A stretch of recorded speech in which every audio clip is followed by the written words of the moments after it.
رنگین. روایت طنز. روزی روزگاری در کشور بلژین یک جمیل بود. نوک‌تای بسته، عینک دودی، لبخند دیپلماتیک و موبایل در دست.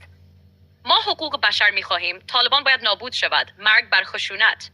یک هفته بعد جمیل جان در میدان هوایی کابل فرود آمد.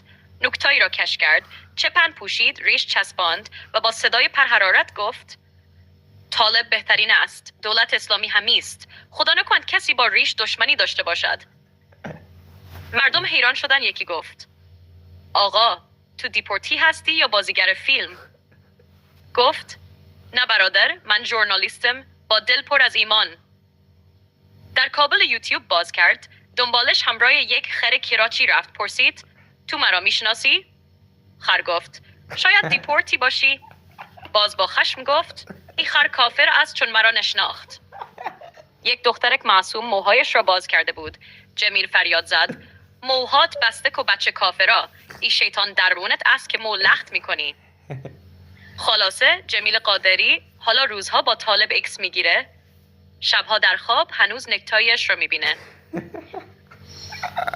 نتیجه اخلاقی: نکتایی و ریش فرق نمیکنه. آدم اگر دو رویه باشه هیچ کدامش به درد نمیخوره.